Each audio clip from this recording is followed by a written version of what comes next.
Assalamualaikum warahmatullahi wabarakatuh.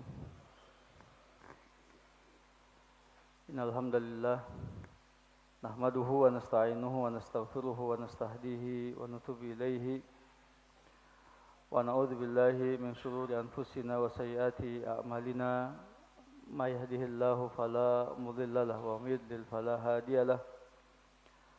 Asyhadu an la ilaha illallah wahdahu la syarika lah wa asyhadu anna Muhammadan abdullahi wa rasuluh.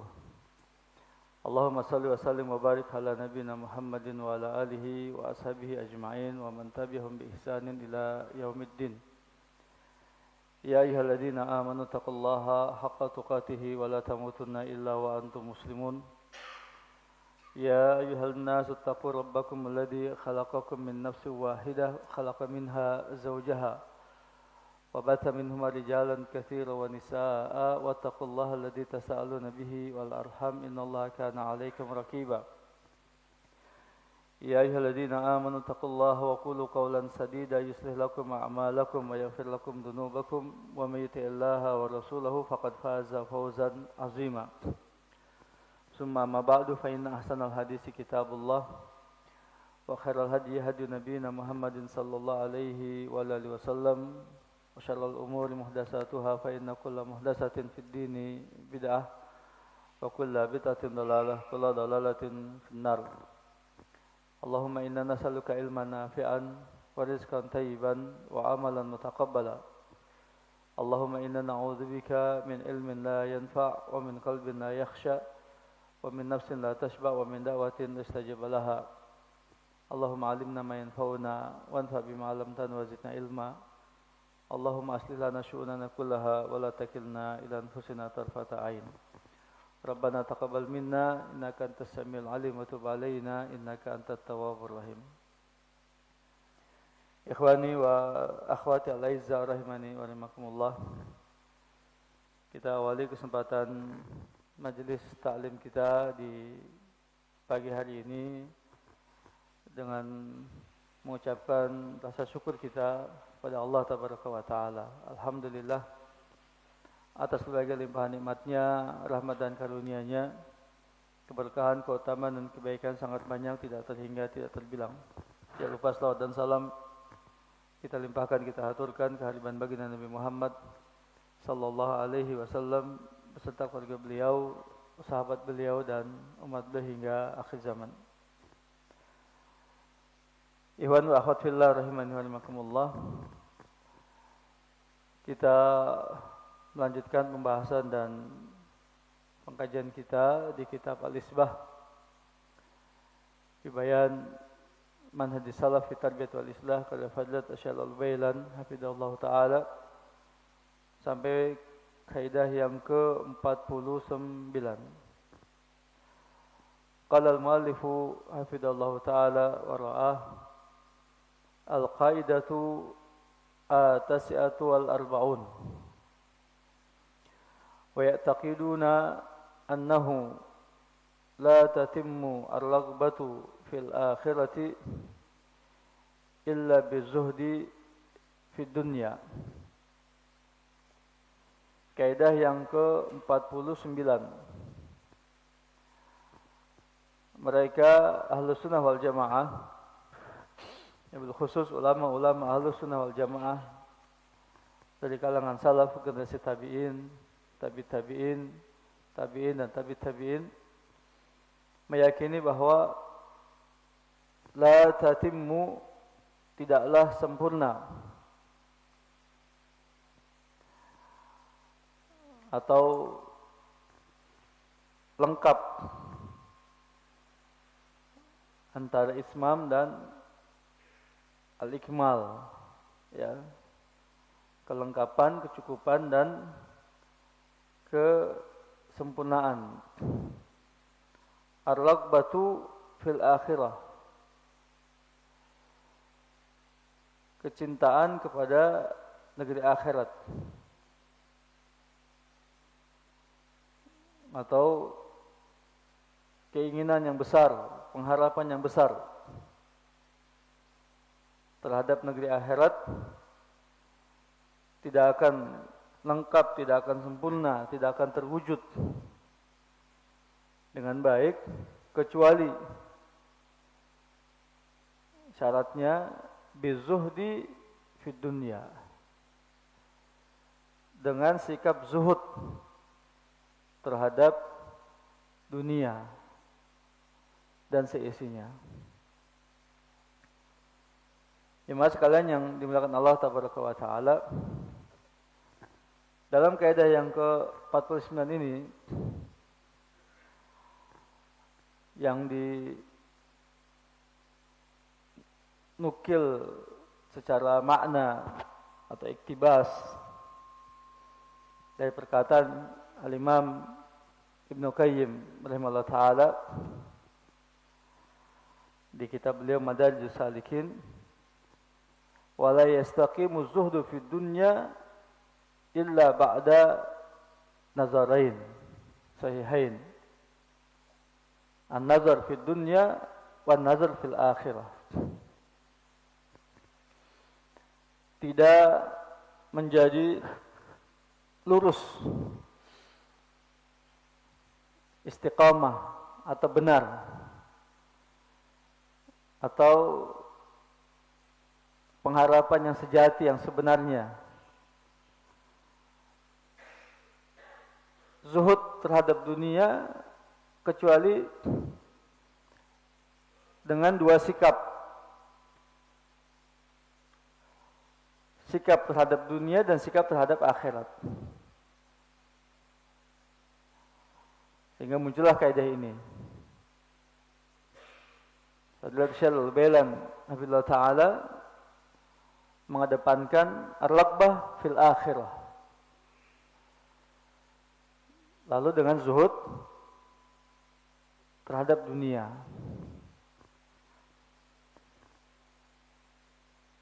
Atau jannah oriented, orientasinya adalah surga, kebahagiaan negeri akhirat.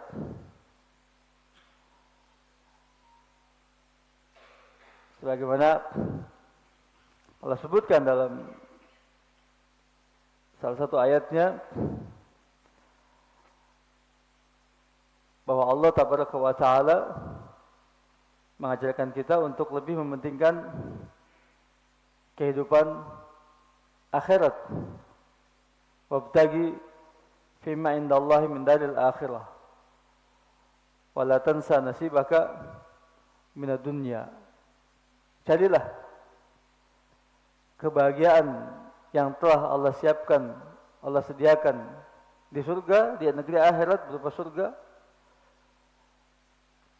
Namun jangan kamu lupakan bagianmu sedikit dari dunia.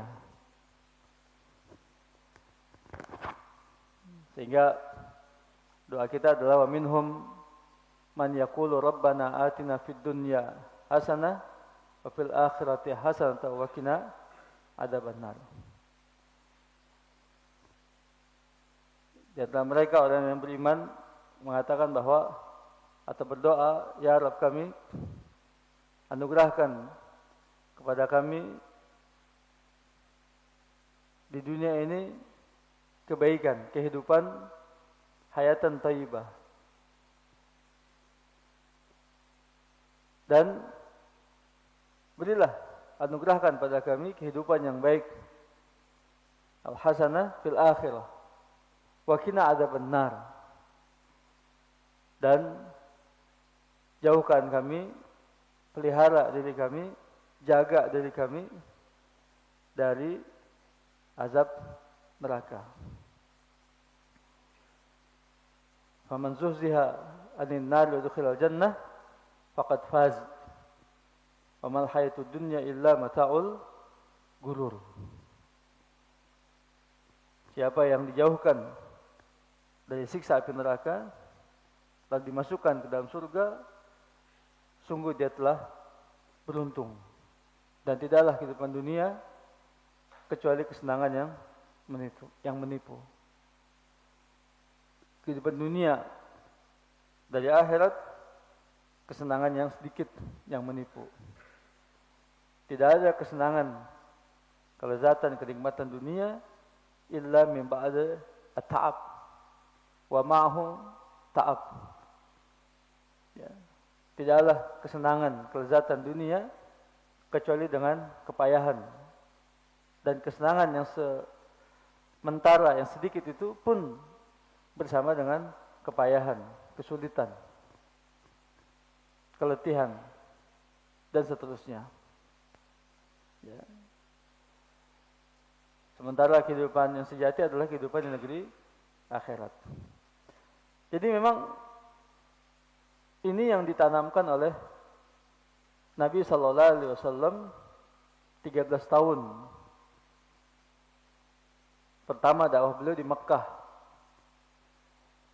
Gars wa zara', ya, menanamkan, ya, betul-betul ditancapkan dengan kuat dalam hati, jiwa, diri sahabat-sahabat Nabi sallallahu alaihi wasallam terhadap semua apa yang Allah sediakan di surga bagi orang-orang yang beriman, orang yang bertakwa, dengan keimanan, dengan ketakwaan dan semua. Ya. Coba untuk perhatikan, untuk melihat di situ. Dalam sirah perjalanan Nabi sallallahu alaihi wasallam selama 13 tahun di Mekah. Apa yang beliau lakukan? Ya. Kecuali tadi, menguatkan, menancapkan, menanamkan, ya, dengan kuat, ya, keimanan dan ketakwaan pada Allah Taala dengan semua, ya, ayat-ayat yang berbicara tentang kekuasaan Allah Subhanahu wa taala, rububiyahnya, asma wa sifatnya, sifat-sifatnya, berbicara tentang surga dengan semua kenikmatan yang di dalamnya, neraka dengan semua siksa yang ada dalamnya. Semua, ya, 13 tahun ayat-ayat Makkiyah berbicara itu. Ya kan? Sehingga pengharapan itu muncul. Raghaban wa rahaban itu harap dan cemas, pengharapan, raghbah itu. Ya. Bukan lagi sebatas angan-angan yang abstraksi, yang khayalan, bukan. Tapi betul-betul pengharapan yang sejati itu muncul. Ya. Jiwa, hati, ya, fisik, jasad mengikuti. Sehingga berikutnya ketika dibebani dengan syariat, ya, dengan agama, penegakan syariat, ibadah-ibadah yang cukup berat, ya, penegakan semua syariat, sampai harus berperang, sampai harus berkorban dengan jiwa, dengan harta, tenaga, waktu, mereka siap, gitu. Ya. Jadi ini yang yang tantangan terberat bagi kita zaman kita hari ini, gitu. Ya. Maka benar Imam Malik rahimahullah ta'ala ketika mengatakan masalah hadil ummah ila masalahha awaluha. Tidak akan baik keadaan umat ini kecuali dengan apa yang membuat baik, ya, generasi pertamanya. Itu tadi.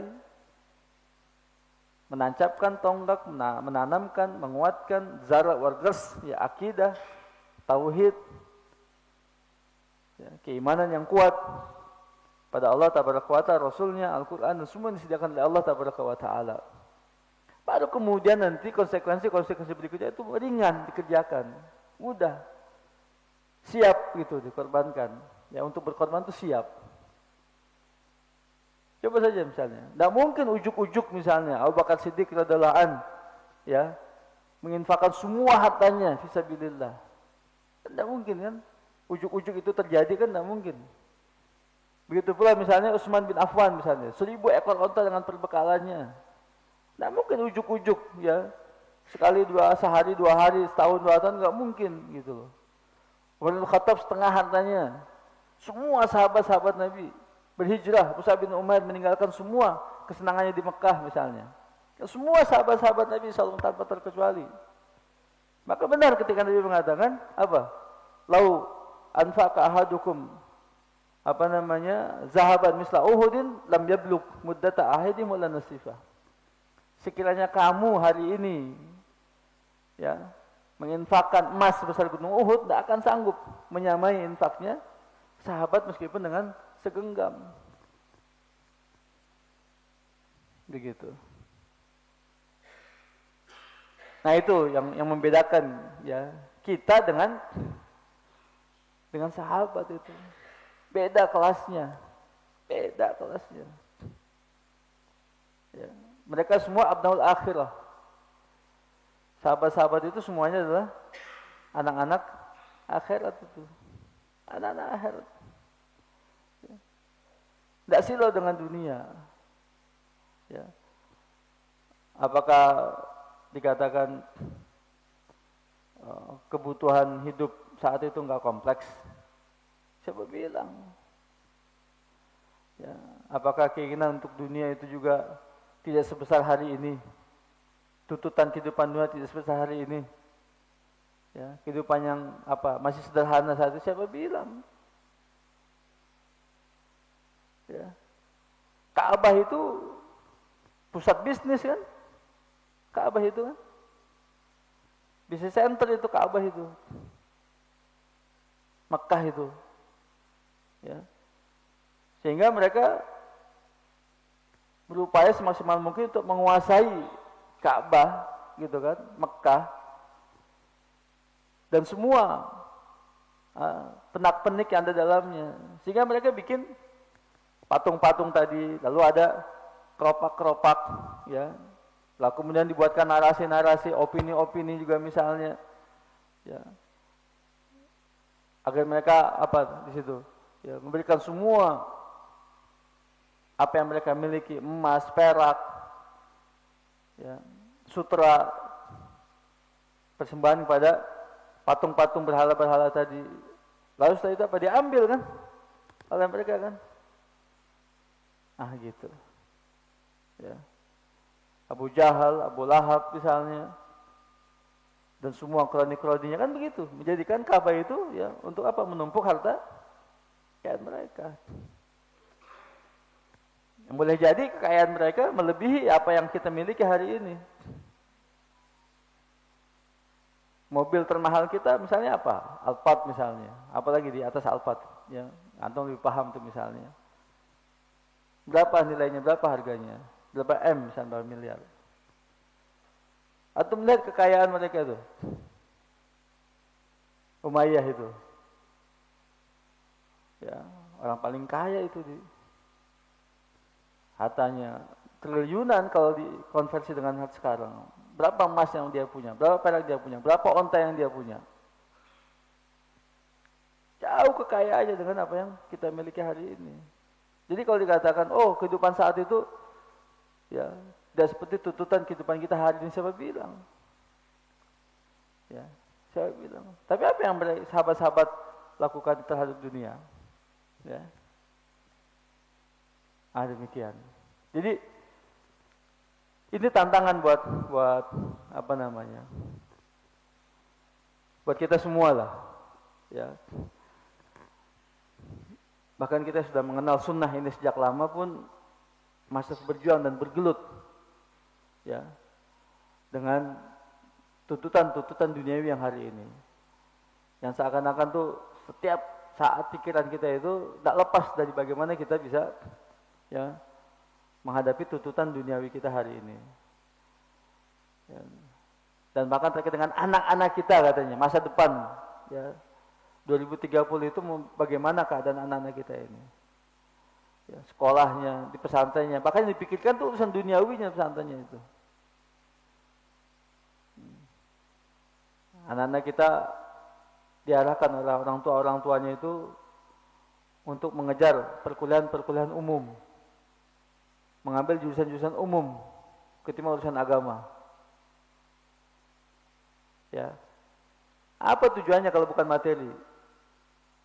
Agama hanya ngikutin saja lah, sebagai bumbu-bumbunya pemanis lah, untuk supaya tidak disalahkan. Agama itu, coba tuh perhatikan.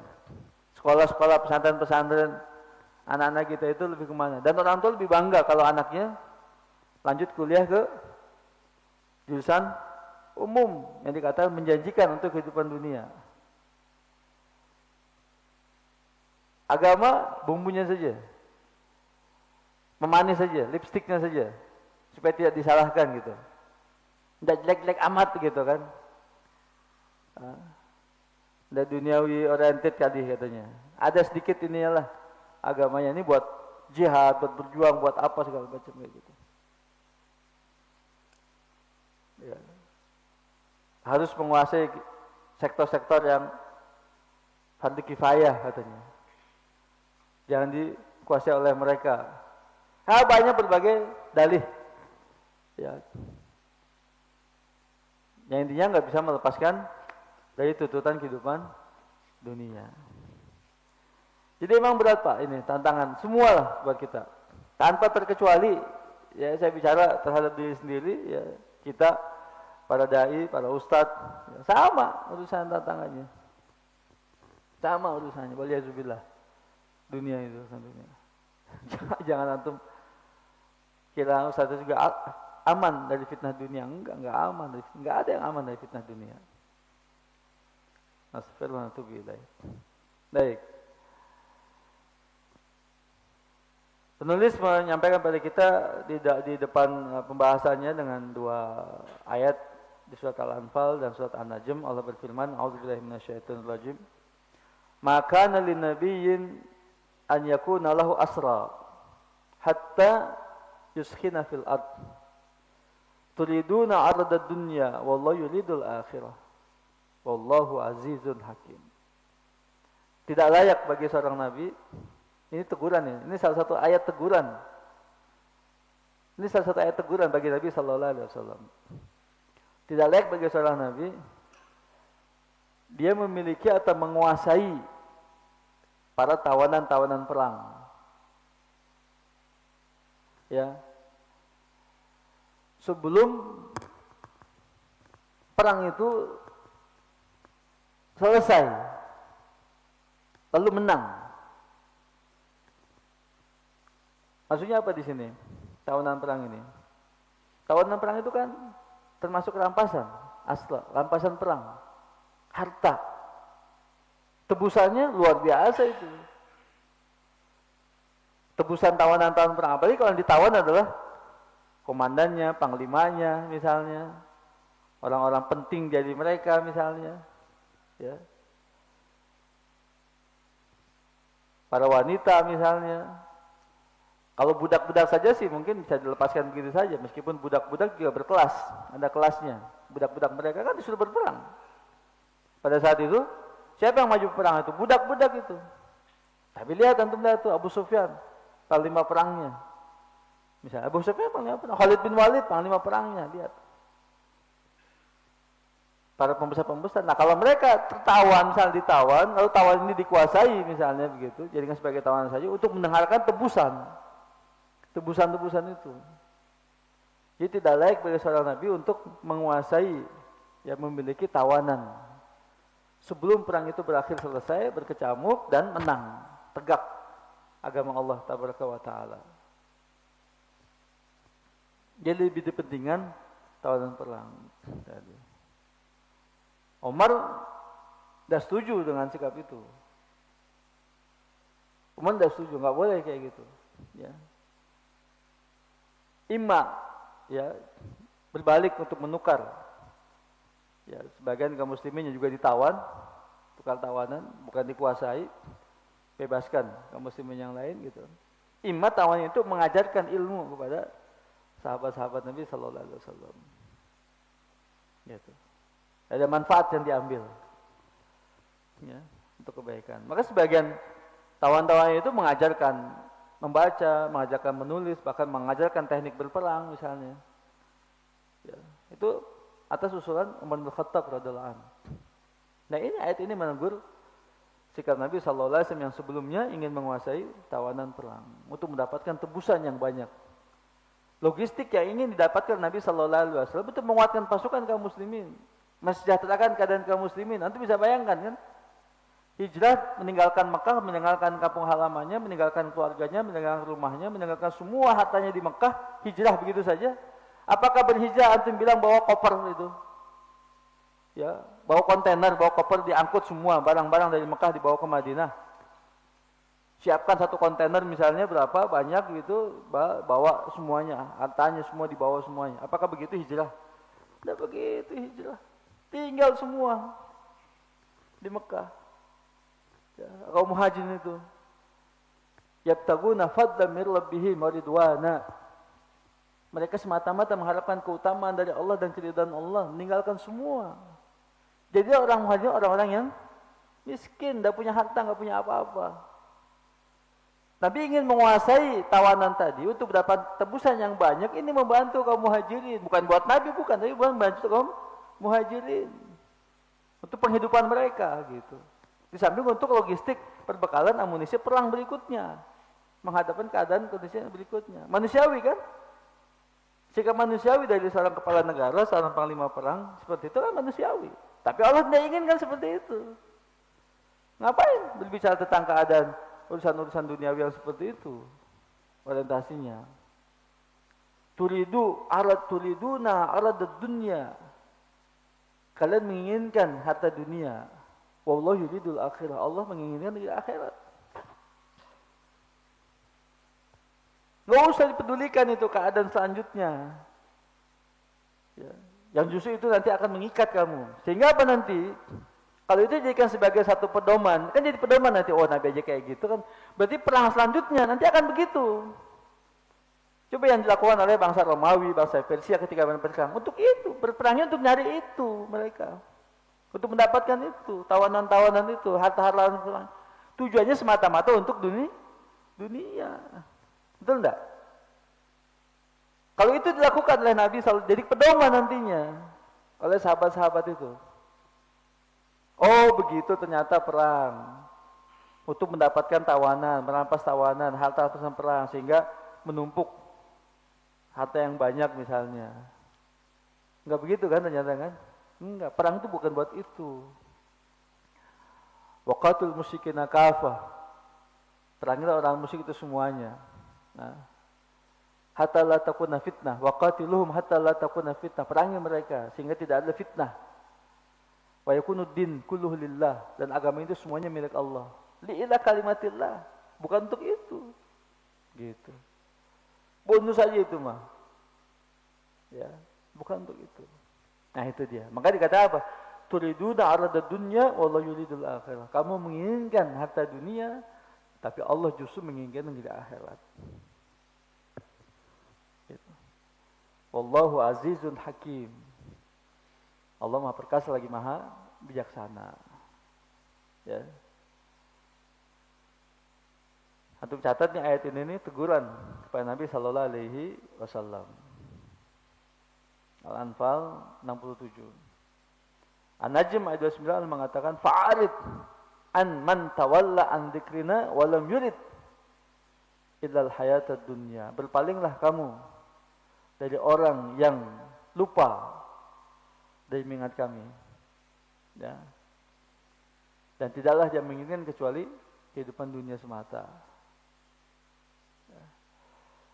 Ibnu Qayyim rahimahullah ta'ala mengatakan wala yastaqimu zuhdu fid dunya illa ba'da nazaraini sahihain. Tidak akan sempurna, tidak akan lurus, tidak akan benar zuhud terhadap dunia kecuali dengan dua sikap yang benar. Yang pertama, an-nazar fid dunya wa sur'ati zawaliha wa fanaiha. Melihat kepada dunia, pandangan terhadap dunia, world view-nya, pandangannya, pemahamannya terhadap hakikat dunia, ya, bahwa dia sangat cepat hilangnya dan fana, tidak kekal, gitu, ya. Jadi tergantung nih mandang dunia seperti apa gitu. Dunia itu isinya apa ya? Dunia itu isinya, ya, di surat Al-Imran ayat 14 itu dunia isinya. Zina linnasi hubbus syahawati minan nisa wal banin wal qanatir al muqantarati minaz zahabi wal fiddah wal khailil musawwamati wal an'ami wal hars zalika mataul hayatid dunya wallahu indahu husnu as-thawab. Jadikan indah pada pandangan manusia kecintaan terhadap wanita, anak-anak, kemudian berkarung-karung, ya, qanatirul muqantarah itu ya, apa namanya ya, safety box-nya itu, ya, emas dan perak, emas, perak, ya, khailul musawwamah, kendaraan, gitu, wal an'am wal has, binatang ternak dan sawah ladang. Menguasai ya, sektor peternakan, perkebunan, ya, persawahan, logistik, kebutuhan umum, kebutuhan sembako, gitu kan. Rumah, kendaraan, seperti di surat At-Taubah 24. Dunia itu tuh, ya. Al-Imran 14 dan At-Taubah 24. Ini dunia itu, ya. Zalika matul hayatud dunya, tuh. Kesenangan dunia. Wallahu indahu husnul thawab. Dan Allah di sisinya ada pahala yang sangat besar, yang terbaik. Ya.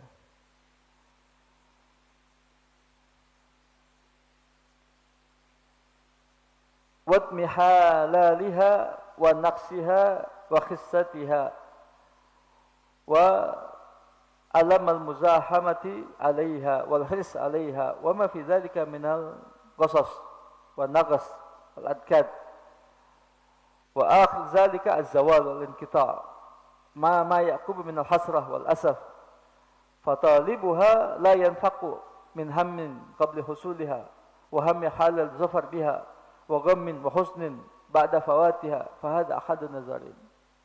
Nah, itu dunia tuh. Dunia yang cepat hilangnya, dia tidak kekal, ya. Berisi semua, ya, dengan berbagai penak-peniknya, kekurangannya, kerendahannya, ya, dunia itu. Ya. Tapi apa yang terjadi? Ya. Setelah kita berusaha untuk mendapatkan dengan susah payah, maka dia hilang begitu saja. Setelahnya yang ada penyesalan. Ya. Maka orang yang menuntut dunia kan sehingga disebutnya apa? Tidak akan kenyang dua orang tuh, nggak akan kenyang dua orang. Thalibud dunya wa thalibul ilm katanya. Orang yang mencari dunia dan mencari ilmu itu nggak akan kenyang. Yang kata Imam Syafi'i, ilmu itu 3 jengkal. 3 jengkal. Yang baru tahu menguasai jengkal yang pertama, 1 jengkal yang pertama, takabbur, sombong. Takabur, sombong. Ya. Padahal baru tahu 1 jengkal pertama. Merasa udah paling tahu segalanya. Lalu berikutnya menguasai 2 jengkal. Ya, 2 jengkal. Barulah dia tahu bahwa dia punya ilmu, berilmu. Tapi baru 2 jengkal. Tapi kalau sudah tahu 3 jengkal, justru dia tahu karena dia itu tidak berilmu, nggak punya ilmu apa-apa. Ya, tawadhu. Banyak hal yang dia nggak tahu ternyata. Nah, jadi kalau mau dibuatkan diagram itu 3 lapisan, Zat. Permukaannya, berikutnya dalam dagingnya, dan intinya. Ilmu itu, gitu. Ya. Nah, itu nggak akan kenyang tuh talibul ilm. Talibul dunya wa talibul ilm. Ya. Maka Syekhuna Ustaz Yazid punya buku sudah terbit ya insyaallah ya. Dunia seperti bangkai atau lebih rendah dari bangkai kambing. Tuh. Ya. Yang kedua, an-nazar fil akhirah wa iqbaliha wa maji'iha wa la budda dawamuha wa baqawuha wa syaraf ma fiha min al-khairat wal basarrat wa tafawut alladhi bainahu wa baina ma ha huna fa hiya kama qala subhanahu wa ta'ala wal akhiratu khairun wa abqa wal akhiratu khairun laka minal ula. Ya. Nah, yang kedua, sikap yang kedua adalah pemahaman yang benar tentang negeri akhirat. Bahwasanya akhirat itu berisi semua kebahagiaan, semua kesenangan, semua kemuliaan. Kebaikannya jauh melampaui apa yang ada di dunia. Wal akhiratu khairun wa abqa. Akhirat itu lebih baik dan lebih kekal. Khairun laka. Lebih baik bagimu minal ula dari dunia. Gitu. Lahia darul hayawan. Itulah tempat yang sebenarnya. Akhirat itu. Ya, tempat tinggal yang sebenarnya. Dan banyak beliau menyebutkan, ya, dan di akhir di halaman ketiga dari kaidah ini, ya, ini banyak sekali beliau menyampaikan nas-nas ayat-ayat Al-Quranul Karim yang menjelaskan tentang hakikat daripada kehidupan dunia. Lalu juga di hadis Nabi sallallahu alaihi wasallam tentang masalah zuhud dan sikap beliau terhadap dunia.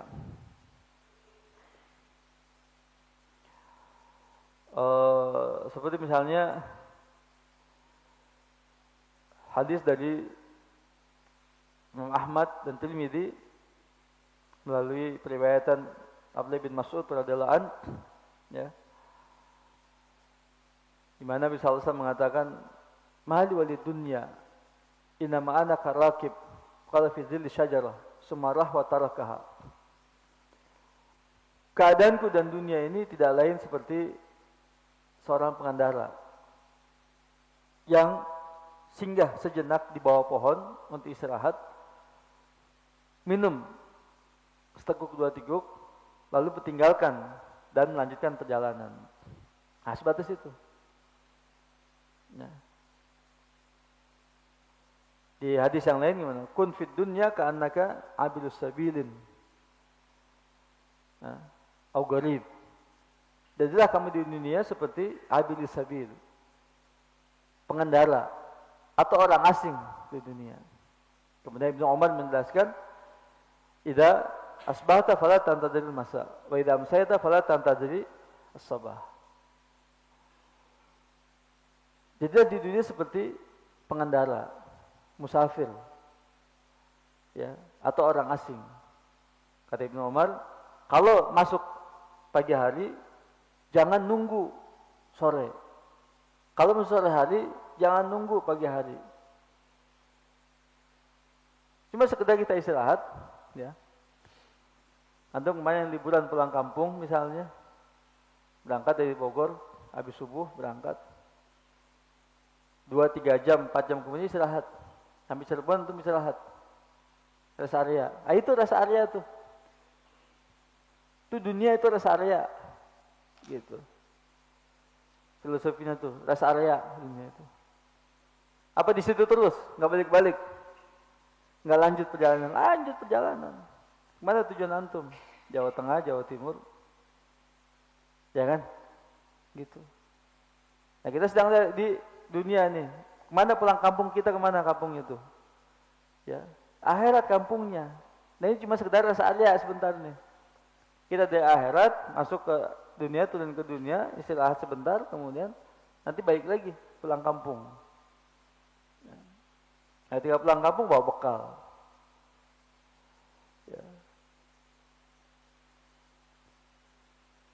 Ya, sekarang kan banyak nih kan pekerja-pekerja, pegawai-pegawai kita juga yang dari kampung misalnya tinggal di Jakarta, nanti balik lagi kan begitu kan, sekedar sebelah situ, sebatas itu.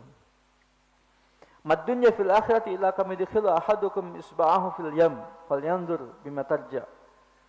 Perumpamaan dunia dengan akhirat itu tidak lain seperti salah seorang kamu masukkan jarinya ke lautan itu, kemudian diangkat jari tadi, lihat apa yang tersisa dari jarinya itu. Itulah dunia perumpamaannya. Lalu lautan tadi, air di samudra tadi, itulah akhirat. Jadi berapa nih persentasenya, perbandingannya? 0, berapa? 0,00 nggak ketahuan itu nolnya, dapat 12, 18 nolnya, susah ngitungnya. Berapa persennya itu dengan akhirat? Hanya seperti itu dunia. Lalu yang seperti itu diperebutkan oleh 7,5 miliar manusia. Dunia seperti itu. Ya. Makanya tidak ada satupun ayat di Al-Quran yang memuji dunia, nggak ada. Semua isi celaan dunia itu. Semua isi celaan atau itu ujian. Atau ujian dunia itu. Yang disebut dengan darul ikhtibar. Tempatnya ujian. Dan akhirat darul maqar wal istiqrar. Tempatnya menetap. Tidak ada satupun ayat di Al-Quran dan di hadis Nabi SAW yang memuji dunia, itu tidak ada. Kecuali itu aja. Ya. Tempatnya ujian. Fitnah. Innama amwalukum wa auladukum fitnah. Harta kamu dan anak-anak kamu fitnah. Harta dan anak itu kan dunia kan, bagian dari dunia kan. Fitnah. Gitu. Innama amwalukum wa auladukum fitnah, ujian. Ya.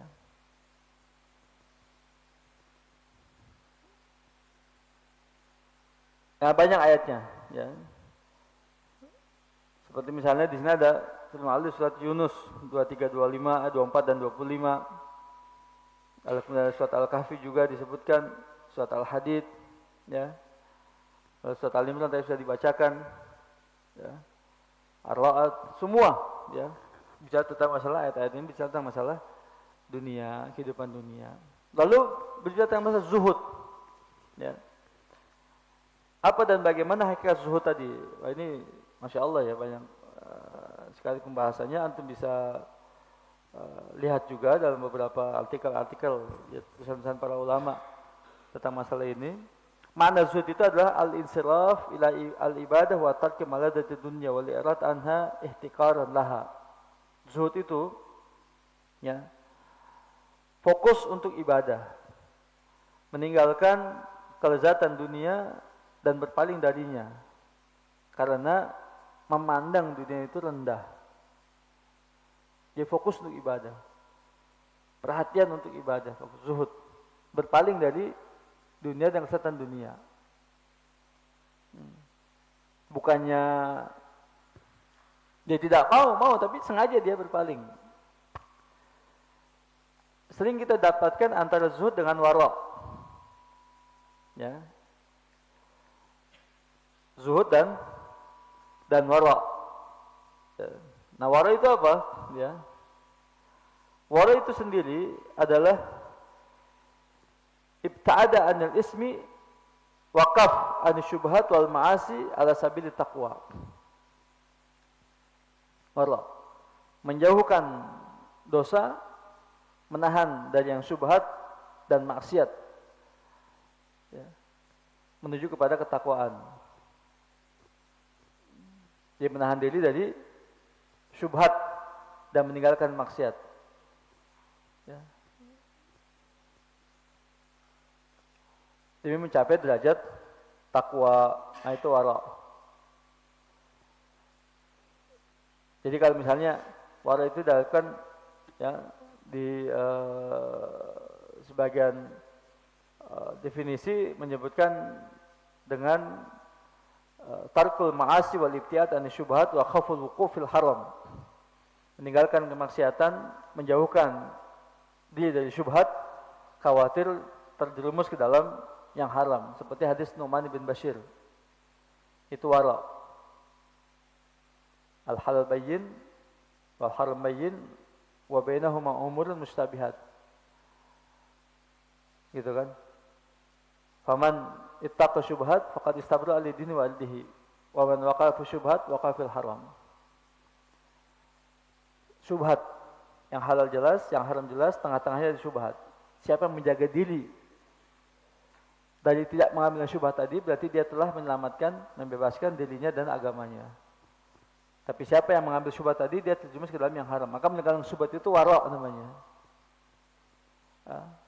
Berhati-hati sikap wara' itu. Ya. Sederhana dengan yang mubah dan berhati-hati dalam syubhat, yang haram ditinggalkan. Nah ini wara. Ya. Tapi kalau zuhud tadi memang itu dia. Ya. Zuhud itu. Dia meninggalkan berpaling dari dunia. Walin siraf ilal ibadah wa tarki malazzat dunya bi irad anha ihtiqaran laha. Ya. Nah, lalu banyak juga para ulama-ulama salaf ya, menjelaskan tentang keutamaan daripada zuhud dunia ini ya.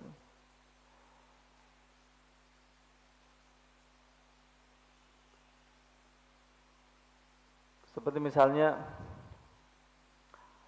perkataan Imam Ahmad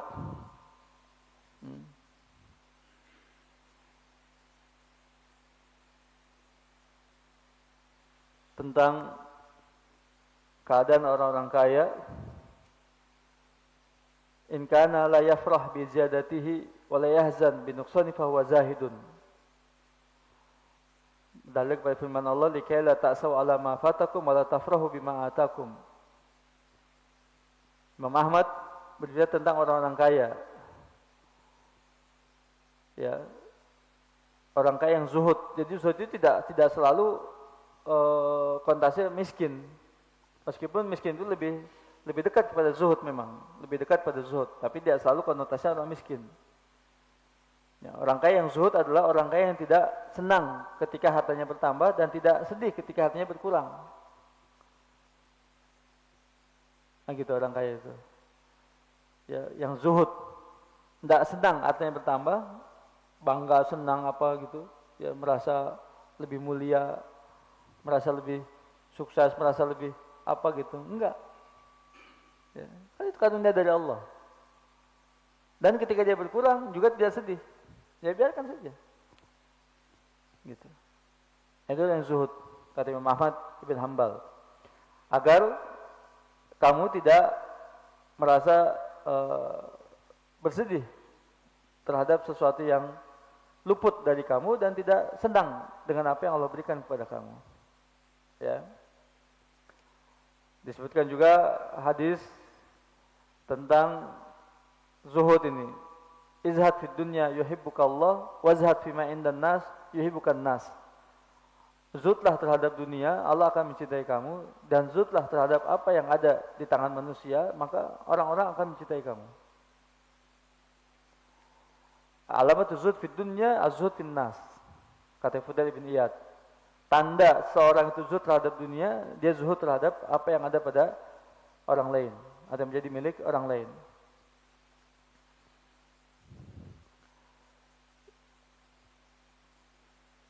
Al-Imam Sufyan Tsauri mengatakan az-zuhud fid dunya qasul amal.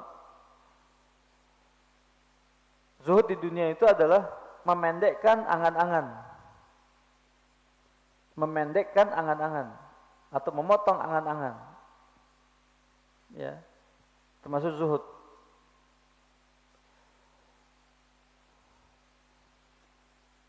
Wal ya'as mimma fi aidin nas. Tambahkan oleh Imam Ahmad, ya, memendekkan angan-angan dan tidak peduli dengan apa yang ada pada orang lain. Ya, tidak silau terhadap apa yang ada pada orang lain.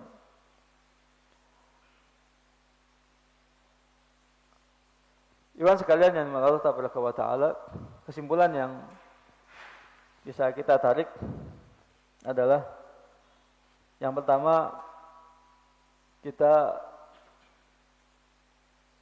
mempelajari terus, belajar, menambah pengetahuan kita, lalu mengiringi dengan pemahaman yang sahih.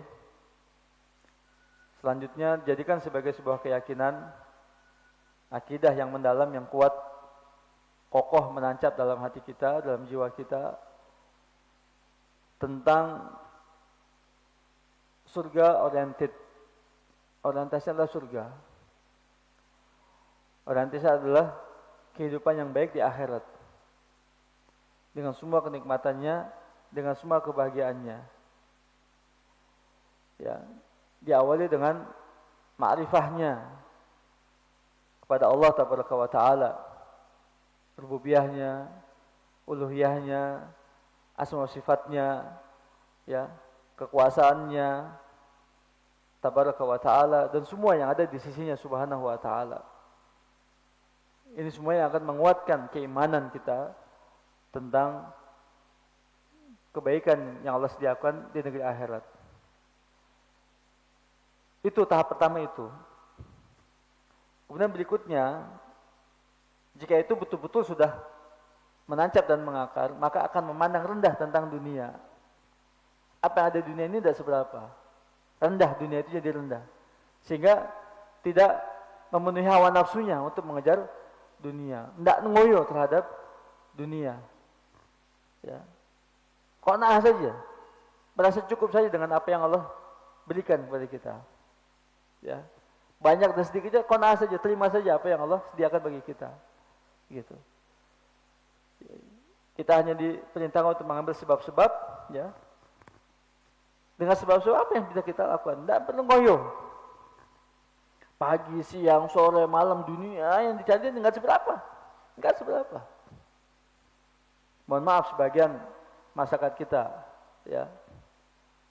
Jam 11, jam 12 malam itu sudah siap itu di pasar-pasar Bogor itu.